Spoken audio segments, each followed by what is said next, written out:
আল্লাহর প্যারা হাবিব বিশ্বনবী মুহাম্মদুর রাসূলুল্লাহ সাল্লাল্লাহু আলাইহি ওয়াসাল্লাম জিলহজ মাস সম্পর্কে খুব চমৎকার করে বলেছেন, মা মিন আইয়ামিল আমালুস সালিহু ফিহা আহাব্বু ইলাল্লাহি মিনাল আইয়াম ইয়ানি আইয়ামিল আশরি। আল্লাহর রাসূল সাল্লাল্লাহু আলাইহি ওয়াসাল্লাম আমাদেরকে জানিয়েছেন, আল্লাহ সুবহানাহু ওয়া তাআলার কাছে সবচাইতে অধিক প্রিয় হচ্ছে জিলহজ মাসের 10 দিনের আমল। সুবহানাল্লাহ। আজ জিলকদ মাসের 26 তারিখ, আর 4 দিন পরেই আমরা পেয়ে যাব এক মহিমান্বিত সম্মানিত কুরবানি এবং ঈদুল আদহার চাঁদ, জিলহজ মাসের চাঁদ।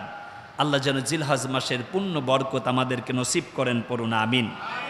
তাহলে আল্লাহর কাছে জিলহজ মাসের প্রথম 10 দিনের আমলের দাম কম না বেশি? নাকি ঘুমায়া ঘুমায়া জিলহজ কাটায়া দিবেন? না না না, ঘুমায়া ঘুমায়া জিন্দেগি নষ্ট করবেন না। ও রমজানে যেমন আপনি ইবাদতের জন্য প্রতিযোগিতা শুরু করে দেন, এই জিলহজ মাসেও আপনি ইবাদতের একটা প্রতিযোগিতা শুরু করবেন, একটা রুটিন করে নেবেন। জিলহজ মাসের প্রথম 9 দিন যেন একদিনও আমার রোজা বাদ না যায়, একদিনও তাহাজ্জুদ বাদ না যায়। কারণ জিলহজ মাসের প্রথম 10 দিন কার কাছে দামি? কার কাছে? যেই মাসটা আল্লাহর কাছে দামি, ওই দামি মাসে যারা ইবাদত করে আল্লাহর সন্তুষ্টি অর্জনের জন্য পাগল পাড়া হয়ে যায়, আল্লাহ রব্বুল আলামিন তাদেরকেও দামি বানায়া দেয়। এই যে লক্ষ টাকা খরচ করে কুরবানি দেওয়ার জন্য নিয়ত করেছেন, অনেকেই গরু কিনবেন। আল্লাহ তো গরু চায় না, ছাগল চায় না, আপনার গোশতও চায় না। আপনার অন্তরের দিকে তাকায়া আল্লাহ আপনার কুরবানি আরশে কবুল করে নেয়। এই জন্য আমার বন্ধুগণ, আমার ভাইয়েরা, আব্দুল্লাহ ইবনে আব্বাস রাদিয়াল্লাহু তাআলা আনহু রাইসুল মুফাসসিরিন, ইবনে কাসির রহমাতুল্লাহি আলাইহি সূরাতুল ফাজরের 2 নম্বর আয়াতের ব্যাখ্যায় লিখেছেন, ওয়াল ফাজরি ওয়া লায়ালিন আশরি। আল্লাহ ফজরের কসম করলেন। কোন ওয়াক্তের? ফজরে মুসল্লি কম না বেশি? ফজরে বেশি, ফজরে কম। আল্লাহ ফজরটাকে অনেক দামি বানিয়ে দিয়েছেন। ইন্নাল ফাজরি কানা মাশহুদা, নিশ্চয়ই ফজরের ওয়াক্ত কিয়ামতের ময়দানে ওই নামাজীদেরকে সুপারিশ করে আল্লাহর জান্নাতি করে দিবেন। এজন্য ফজরের দাম কম না বেশি?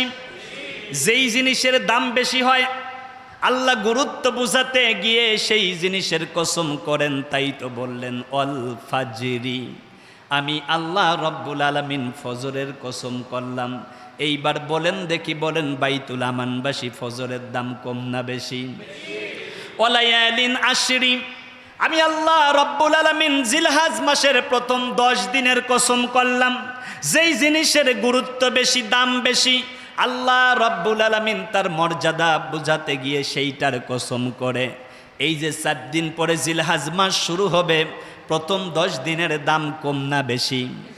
আমাদের কাছে নাকি আল্লাহর কাছে? আল্লাহর কাছে যদি এই 10 দিনের দাম বেশি হয়, আমি আপনি কি সলিমদ্দি? আমাদের কাছে কোনো দাম নাই। ফজর ঘুমাইয়া কাটায়া দেই, কুরবানি দেওয়ার সামর্থ্য আছে, কুরবানি দেই না। আল্লাহর রসুল বলেন, ও নাফরমান, ও নাফরমান, ও নাফরমান, কুরবানির সামর্থ্য আছে, কুরবানি দিলি না, তোর জন্য ঈদের নামাজ না। কথা কি খতিবেন না আল্লাহর রসুলের? জোরে বলেন কার? 3 কোটি টাকার মালিক, টাকা নাই। আচ্ছা কয় কোটি?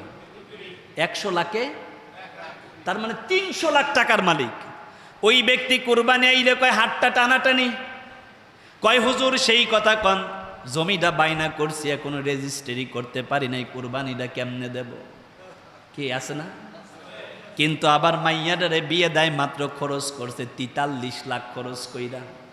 মাইয়া বিয়ে দিয়েছে 43 লাখ, কিন্তু বছরে একবার সয়েবে নেশাব হওয়ার কারণে তার উপরে কুরবানি ওয়াজিব।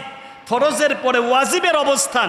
যে ব্যক্তি তরফ করবে ওই ব্যক্তি গুনাহগার, অস্বীকার করলে সে কুফর করে। এই জন্য আপনার সামর্থ্য থাকলে যদি আপনি কুরবানি না দেন, রাসূল বলেছে সেজন্য আমার ঈদগাহে আসে না। জোরে বলেন নাউযুবিল্লাহ। 5 ভাই, কয় ভাই? 20,000 করেও যদি একটা করে ভাগ রাখেন, 1 লাখ, কয় লাখ? কি গরু হয় না? আপনাকে 5 লাখ দিয়ে গরু কিনতে হবে, কে বলছে আপনাকে? আপনার 7 ভাগ করা যাবে। 5 ভাই 20,000 করে দিয়ে আপনি 1 লাখ। যদি চিন্তা করেন আরো 2 ভাগের যেহেতু সুযোগ আছে, আরো নামাজি পরহেজগার দেখে আরো 2টা ভাগ দিয়ে 1,40,000 দিয়ে একটা গরু কেনেন, আপনার 20,000 টাকা আল্লাহর দরবারে পৌঁছাবে। ওই সময় যখন আপনার অন্তরটা পরিশুদ্ধ হয়ে যাবে। আগে কি করতে হবে? অন্তর পরিশুদ্ধ করতে হবে। কুরবানি হবে কার জন্য? নাকি বিশাল বড় একটা গরু কিনছে, আমারে সবাই বলবে বড় গরু কুরবানি করছে? না না, এই জন্য না, আমার কুরবানি হবে কার জন্য? এই জন্য তাকায়া দেখেন, বাইতুল আমান পঞ্চায়েত ব্যবস্থায় অনেকেই স্বাবলম্বী আছেন। ঘরের ভিতর আপনার সাংসারিক খরচ বাদ দিয়ে যদি 2 লাখ টাকাও থাকে এই বাজারে, কয় লাখ? তাহলে আপনার সামর্থ্য অনুযায়ী কুরবানি করা ওয়াজিব। কুরবানি করা কি? সবাই বলেন না।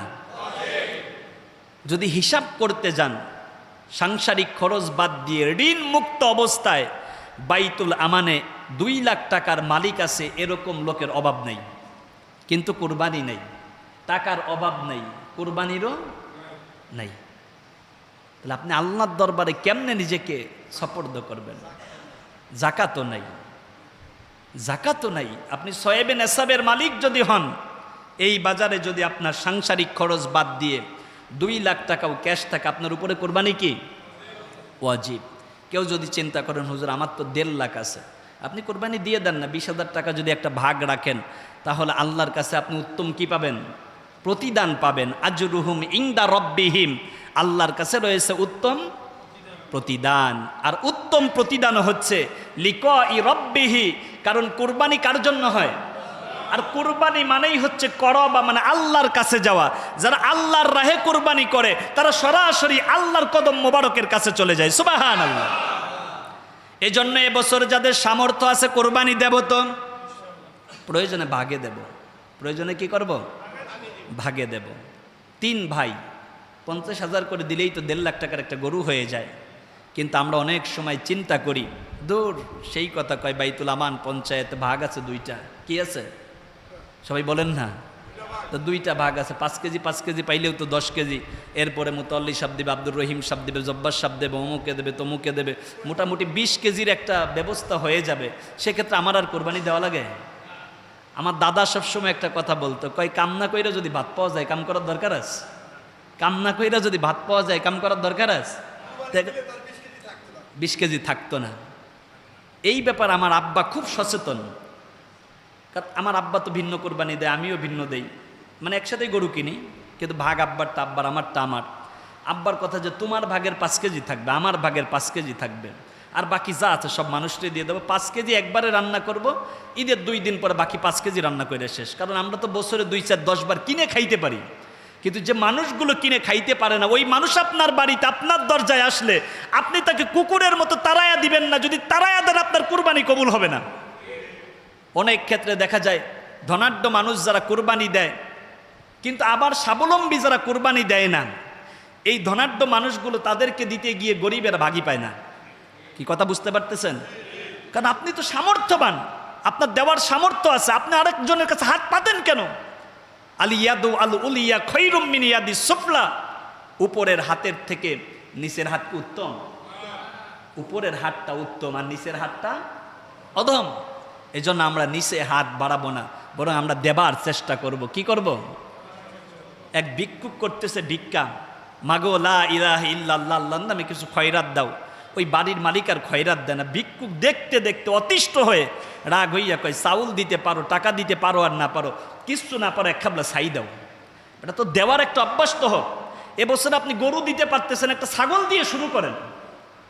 একা দেওয়ার সামর্থ্য নাই, 20,000 টাকা করে দিয়ে 7 জন 1,40,000 টাকা দিয়ে শুরু করেন। এবছর যারা কুরবানি দেবেন, বিশ্বাস করেন আগামী বছরে এর চাইতে ভালো কুরবানি দেওয়ার সামর্থ্য আল্লাহ আপনাকে দেবেন।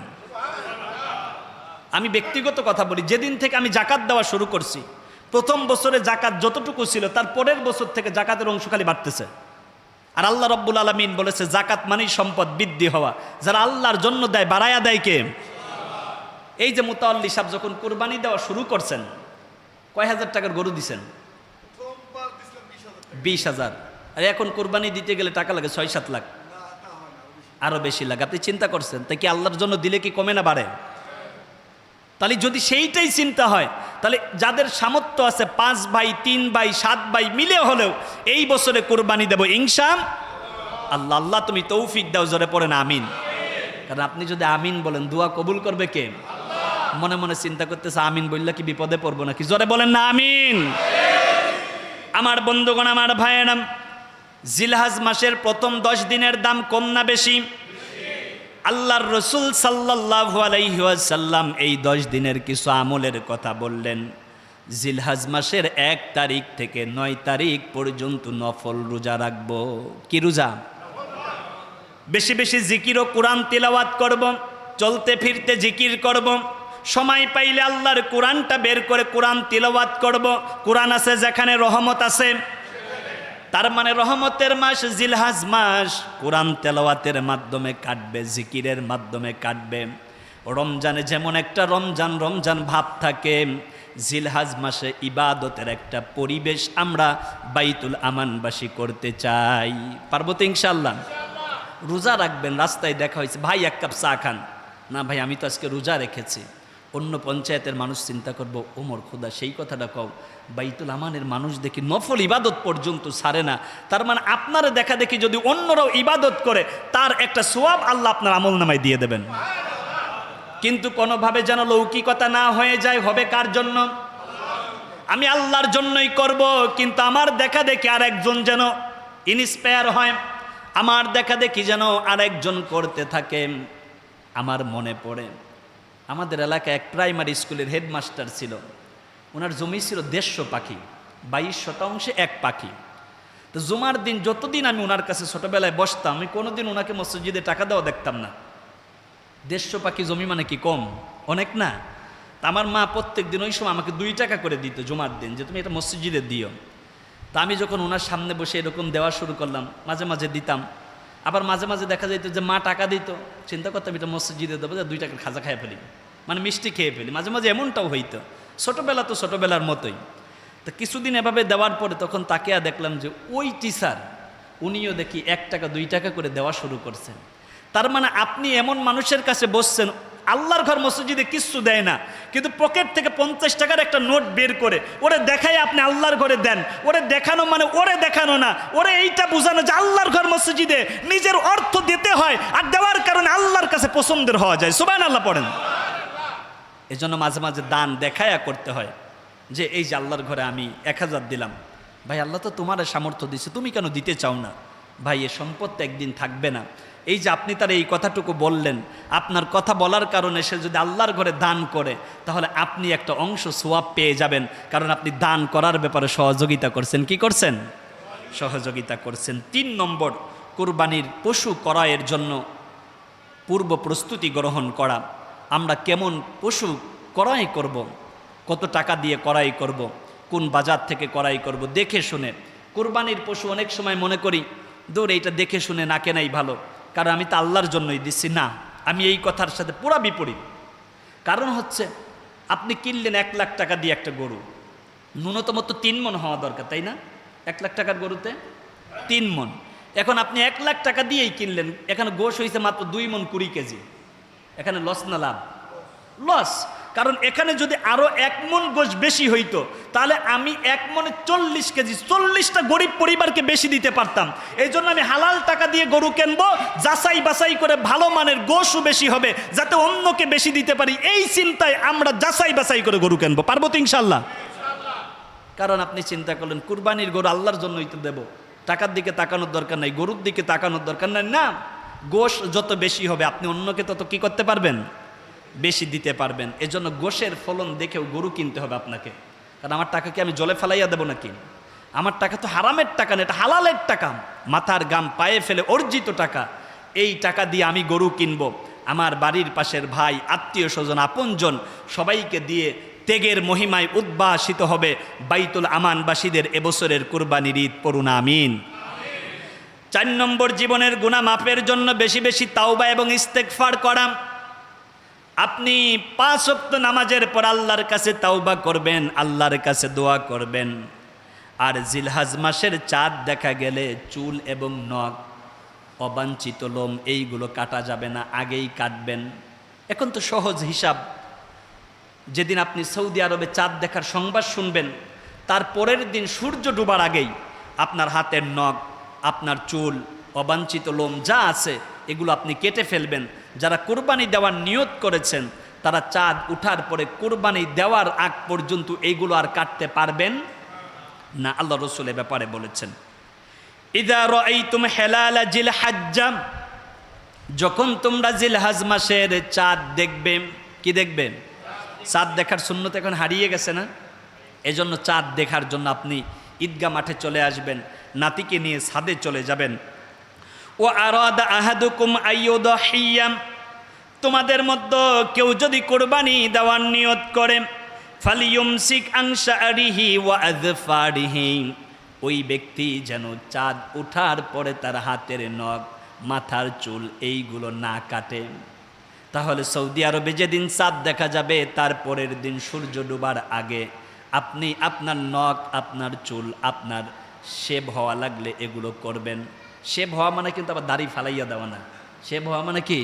দাড়ি ফালাইয়া দেওয়া না, একটু সুন্দর হওয়া, একটু পরিপাটি হওয়া। কারণ দাড়িতে আপনাকে সুন্দর লাগে, এই জন্য কে দাড়ি দিয়েছেন আপনাকে? আপনার বয়স 14 বছর, আপনার খুসা খুসা দাড়ি উঠছে, 28 বছর বয়স, কত সুন্দর দাড়ি। কিন্তু আপনার বোনটার বয়স 32 বছর, তার মুখে দাড়ি আছে। তার মানে মেয়েদের দাড়িতে সুন্দর দেখা যায় না, এই জন্য আল্লাহ দাড়ি দেয় নাই। পুরুষের দাড়িতে সুন্দর দেখা যায়, এই জন্য আল্লাহ পুরুষের দাড়ি দিয়ে দিয়েছে। সুবহানাল্লাহ। বর্তমান যুগে যুবকদের মধ্যে একটু স্টাইল থাকলে ওরা যে দাড়ি রাখে, এই জন্য আলহামদুলিল্লাহ। কারণ এখন মোটামুটি সব যদি নাও রাখে, স্টাইল করে রাখলেও একটু রাখে, এই জন্য যুবক তোমাদেরকে ধন্যবাদ। কারণ এখন ওরা চিন্তা করে যে এই বয়সে যদি পুরাটা সাইডে সইরে দেয় বিয়ে শাদী হইবে না, এই চিন্তাও আবার ঠিক না। তবে মোটামুটি যেহেতু রাখা শুরু করছো, একদিন দেখা যাবে তোমার দাড়িগুলো বড় হয়ে গেছে। আল্লাহ যুবকদেরকে রহম করুন, পড়ুন আমিন। এইবার আবার কথাগুলো দারুণভাবে নেন। জিলহজ মাসের আরও কিছু সুন্নাহ আছে যেগুলো চাঁদ দেখার পরে আমরা ধারাবাহিকভাবে আগামী জুমায় আলোচনা করব। তবে গত জুমায় আমরা যেখানে আলোচনা রেখেছিলাম, ইব্রাহিম আলাইহিস সালাম স্ত্রী হাজেরাকে, সন্তান ছোট্ট ইসমাইলকে রেখে আসলেন বিরান ভূমিতে।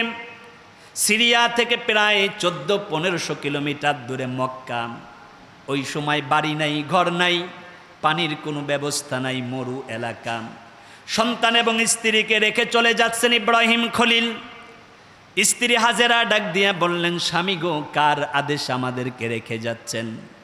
ইব্রাহিম খলিল ডাক দিয়ে বলল, নবীরা আল্লাহর হুকুম ছাড়া কোনো কাজ করে না, আল্লাহর আদেশে তোমাদেরকে রেখে যাচ্ছি, তোমাদের জিম্মাদার আল্লাহ। একবার বলা যাবে কি সুবহানাল্লাহ? আপনি যদি আল্লাহর হয়ে যান, আল্লাহ আপনার হয়ে যায়। আপনি যদি আল্লাহর জন্য করতে পারেন, আল্লাহ আপনার জন্য রহমতের বাড়িধারা নাজিল করে দেয়। সন্তান স্ত্রীকে রেখে যাচ্ছে, 96 বছর বয়সে ছেলে পেয়েছে। এইবার বলেন দেখি, বলেন সন্তানের প্রতি বাবার দরদ কম না বেশি? একদিকে নবী, অপরদিকে বাবা, অন্যদিকে আল্লাহর পরীক্ষা। সন্তান স্ত্রীকে রেখে জাবালে আবু কুবাইসের মধ্যে গিয়ে পয়গম্বর ইব্রাহিম খলিল আল্লাহকে ডেকে ডেকে বলেন, আয় আল্লাহ তাআলা, জাবালে আবু কুবাইস আপনারা অনেকেই দেখছেন, আল্লাহ রসুলকে যেই জেলখানার ভিতরে রাখা হয়েছিল, শিহাবে আবু তলিব, জেলখানাটা এখন একেবারে সংকুচিত করে ফেলা হয়েছে, এখানে আটকায়া দেওয়া হয়েছে, এখন আর কেউ চাইলে ভিতরে ঢুকতে পারে না। ঠিক তার পাশে একটা পাহাড় আছে, যেই পাহাড়ের নাম জাবালে আবু কুবাইস, যেখানে দাঁড়িয়ে আল্লাহর রসুল সাল্লাল্লাহু আলাইহি ওয়াসাল্লাম চন্দ্র দ্বিখণ্ডিত করেছিল। সুবহানাল্লাহ। তোমার ক্ষমতা চলে আসমানে, শুধু জমিনে নয়, তোমার ইশারায় চন্দ্র আবার দ্বিখণ্ডিত হয়। তোমার মজেজার কথা কি শেষ করিতে পারি? খেজুর গাছের ডাল হয়ে যায় ধারালো তরবারি, আমরা তোমার ভিখারি। ওগো নবী, মায়ার নবী, রহমতে আলম। নবীর চাইতে রহমতে আলম আর পৃথিবীতে কেউ আছে? তা আমরা নবীর ভিখারি। আমরা কার ভিখারি? কারণ নবীরে চাই। আমরা কারে চাই? আমরা আল্লাহর রসুলকে চাই। জাবালে আবু কুবাইসে দাঁড়িয়ে ইব্রাহিম খলিল আল্লাহকে ডেকে ডেকে বলেন, রব্বানা ইন্নী আসকানতু মিন যুররিয়্যাতি বিওয়াদ গায়রি যী যারইন ইনদাকা বাইতিকাল মুহাররম।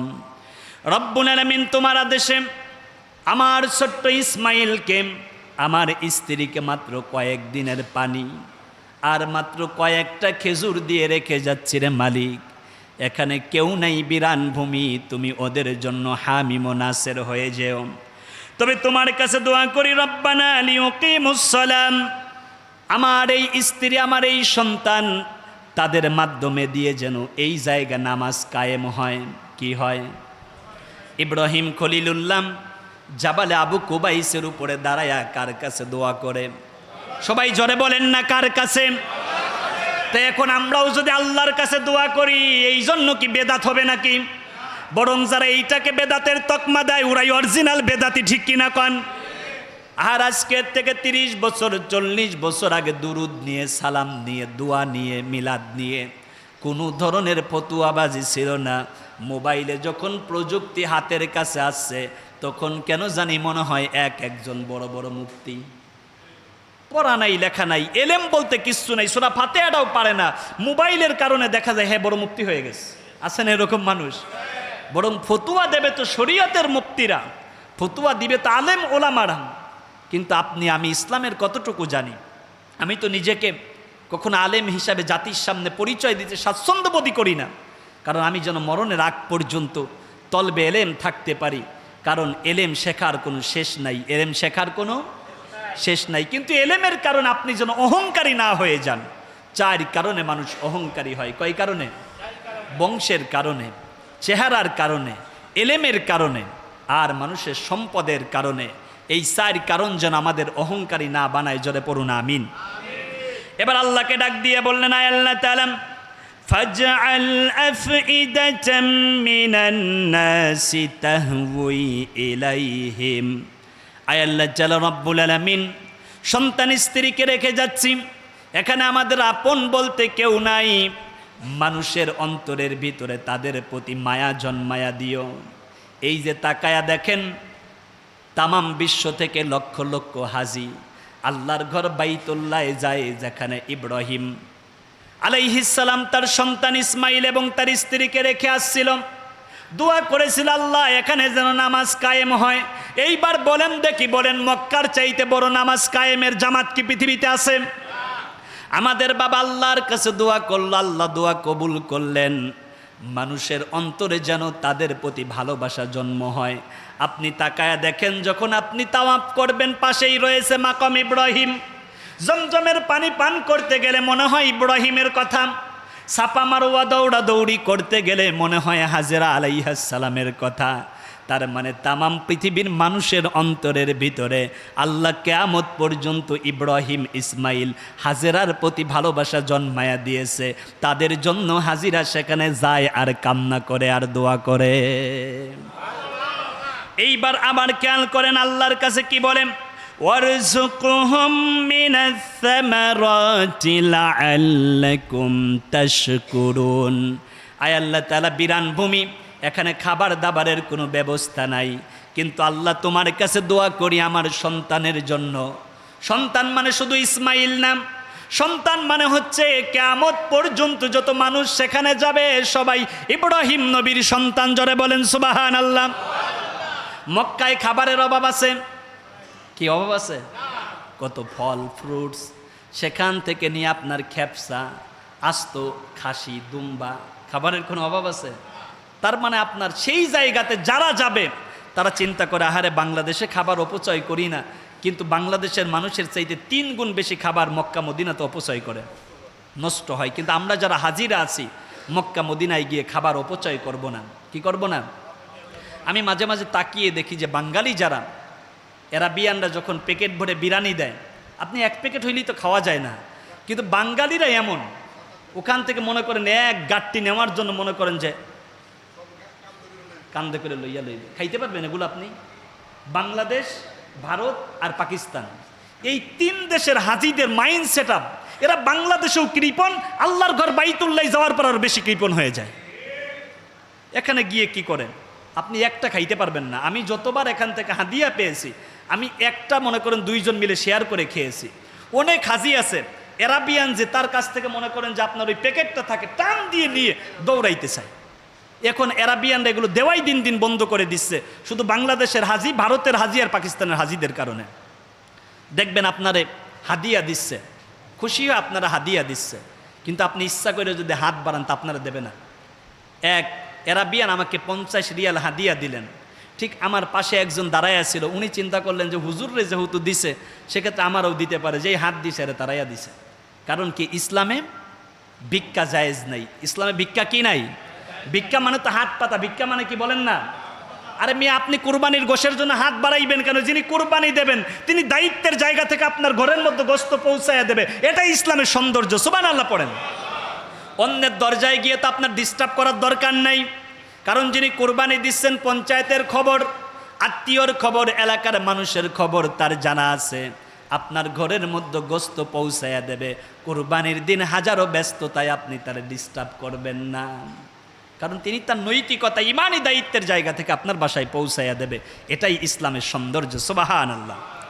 আমার বন্ধুগণ, আমার ভাইয়েরা, কয়েকদিন পরে পানি ফুরাইয়া গেল, খেজুর ফুরাইয়া গেল।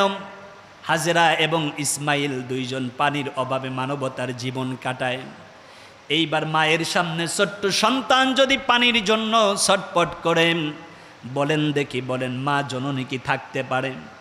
ছোট্ট ইসমাইল পানির জন্য কান্না করে, খুব মনোযোগ দেন, পানির জন্য কান্না করে। স্তনে দুধ নাই, মুখের মধ্যে কোনো লালা নেই যে সন্তানকে জিহ্বা দিয়ে লালা খাওয়াবে। মা দুঃখিনী পাগল পাড়াম।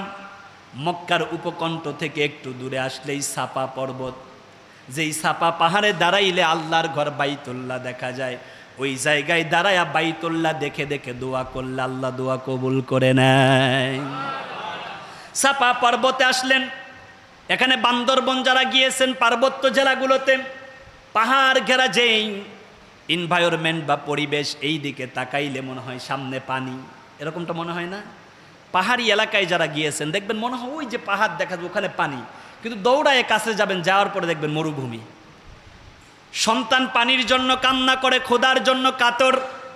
জনম দুঃখী মা দৌড় দিয়ে সাপা পর্বতে গেলেন, মনে করছেন এখানে পানি আছে, কিন্তু গিয়ে দেখলেন না, এখানে পানি নাই। এখানে তো আপনার মরু অঞ্চল, পাহাড়, পাথরের পাহাড়। বাংলাদেশের পাহাড়গুলো তো অধিকাংশ মাটির পাহাড়, কিন্তু মিডিল ইস্টের দেশগুলোর পাহাড় হচ্ছে পাথরের পাহাড়। কিসের পাহাড়? ওখান থেকে তাকায়া দেখেন মাত্র আমার বন্ধুগণ 450 মিটার দূরে মারওয়া পাহাড়। কি পাহাড়? এখন তো রাস্তা করে দেওয়া, এসি করে দেওয়া, হুইল চেয়ারের ব্যবস্থা আছে, কিন্তু আজকের থেকে 4500 বছর আগে কি এই ব্যবস্থা ছিল? সন্তানের পানির জন্য সাপা পাহাড় থেকে মা জননী তাকায়া দেখে মারওয়ার দিকে পানি আছে। পাগলিনীর মতো একটা দৌড় দিয়েছে মারওয়াতে। মারওয়াতে গিয়ে দেখে এখানেও পানি নাই, আবার তাকায়া দেখে সাপা পাহাড়ের দিকে পানি। এইভাবে একবার না, 2 বার না, 7 বার দৌড়ালেন। কয়বার? এখন তো আমরা এই 7 বারে মাত্র 3.5 কিলোমিটার, এইটাই হাঁটতেই তো আমরা এসির মধ্যে অস্থির হয়ে যাই। কিন্তু আমাদের মা হাজেরা আলাইহিস সালাম ছোট্ট ইসমাইলের জন্য ওই সময় 7 বার কিভাবে প্রদক্ষিণ করলেন একবার চিন্তা করেন। আল্লাহ রব্বুল আলামিন চিন্তা করে দেখলেন, ও আমার দুনিয়ার মানুষেরা, তোমরা শুনে নাও, তোমাদের মা দৌড়াদৌড়ি করছে, কিয়ামত পর্যন্ত সেই দৌড়াদৌড়ির সিলসিলা আমি আল্লাহ রব্বুল আলামিন তোমাদের উপরে ওয়াজিব করে দিলাম। এই জন্য যারা হজে যায় তাদের জন্য সাফা মারওয়া দৌড়াদৌড়ি করা কি? সবাই বলেন কি? যখন আপনি দৌড়ান তখন মায়ের কথা মনে হয়, ইসমাইল আলাইহিস সালামের কথা মনে হয়। আল্লাহ ডাক দিয়ে বললেন, ইন্নাস সাফা ওয়াল মারওয়াতা মিন শাআইরিল্লাহ, নিশ্চয়ই সাফা এবং মারওয়া আমি আল্লাহর শায়ের। শায়ের মানে নিদর্শন। শায়ের মানে কি? সবাই বলেন না কি? তার মানে সাফা মারওয়া এই পাহাড়টা আল্লাহর নিদর্শন। আল্লাহর ঘর বাইতুল্লাহ কার নিদর্শন?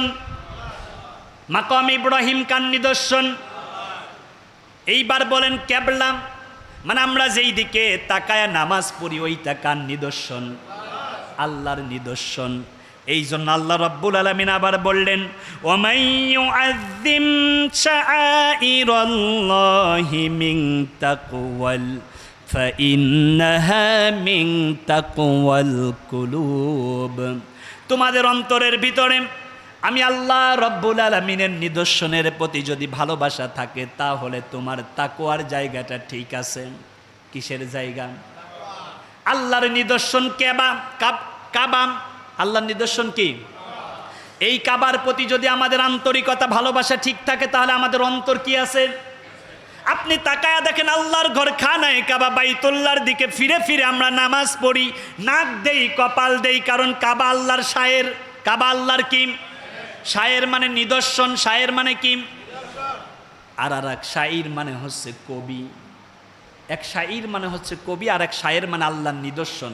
তা আল্লাহর যেই কাবার দিকে তাকায়া তাকায়া আমরা নামাজ পড়ি, আল্লাহর কাবার দিকে সাজদা দেই, ও বন্ধু ও দোস্ত, সেই খুদার ঘর মসজিদের ভিতরে বসে আল্লাহ শায়েরের দিকে অনেক সময় দুই পাও সরাইয়া দেই, এইটা আল্লাহর কিবলার সাথে এক ধরনের দৃষ্টতা দেখানো। কি কথা বলছেন না কেন? তার মানে আল্লাহর ঘর খানায় কাবা, এই দিকে তো থুতু ফেলানোই হারাম। থুতু ফেলানো কি? কি বিশ্বাস হয় না আপনাদের? আল্লাহর রসুল সাল্লাল্লাহু আলাইহি ওয়াসাল্লাম বললেন, আবু দাউদ শরীফের 3824 নম্বর হাদিস, আল্লাহর রসুল বললেন, মান তাফালাম, ও দুনিয়ার মানুষেরা শোনো, তুজাহাল কিবলাতা জা ইয়াউমাল কিয়ামাতি তাফলুহু বাইনা আইনাইহি। যারা কাবার দিকে থুতু নিক্ষেপ করে কিয়ামতের ময়দানে বড় একটা মায়েদাই করে ডিশের ভিতরে করে তার থুতুগুলো একত্রিত করে তার চোখের সামনে দেওয়া হবে। নিজের থুতুও যদি নিজের হাতের মধ্যে মেখে নাকের কাছে নেন, দুর্গন্ধ কম না বেশি? তার মানে কিয়ামতের ময়দানে ওই থুতু যদি আপনার মুখের কাছে ধরা হয়, ভালো লাগবে না খারাপ লাগবে? তার মানে কিবলার দিকে থুতু ফেরানোই যদি আপনার নিষেধ হয়, ওই কিবলা তো আল্লাহর শায়ের, পারতপক্ষে আল্লাহর কিবলার দিকে পা দেওয়া জায়েজ নাই। কি নাই? কারণ আল্লাহর কিবলা আমাদের শায়ের। আমার বন্ধুগণ, আমার ভাইয়েরা, বুঝে যদি থাকেন তাহলে আমলের জায়গাতে আমাদের মজবুত করতে হবে। হ্যাঁ, আপনার যদি কষ্ট হয়ে যায় উত্তর দক্ষিণ দিকে আপনি পা দিয়ে দেন, কিন্তু আল্লাহর ঘরে খানায় কাবাকে আমরা হৃদয়ের সর্বোচ্চটুকু দিয়ে সম্মান করি। এই সম্মান যারাই দেখাবে তাদের অন্তরটা তাকওয়ায় পরিপূর্ণ। জোরে বলেন সুবহানাল্লাহ। ইসমাইল কান্না করলেন, আল্লাহ রাব্বুল আলামিন ডাক দিয়া বললেন, জিবরিল আমিন রে, একেবারে শেষ কথা, মনোযোগ আছে। আল্লাহ রাব্বুল আলামিন জিবরিল আমিনকে ডাক দিয়া বললেন, ও জিবরিল আমিন রে, মা সন্তানের পানির জন্য সাপা মারওয়া দৌড়াদৌড়ি করে, আমার ছোট্ট ইসমাইল পানির জন্য কান্না করে, দেরি করবি না, দেরি করবি না, তাড়াতাড়ি করে যা। আমার ইসমাইল পা দিয়ে আঘাত করতে দেরি হবে, ওই জায়গায় পানির নহর প্রবাহিত করতে দেরি করবি না। জিবরিল আমিন নামলেন, ইসমাইল জাবিউল্লাহ যেখানে পা দিয়ে আঘাত করে ওই জায়গায় পানির নহর প্রবাহিত হয়ে যায়। এইটার নাম হলো জমজমের কূপ। নাম কি?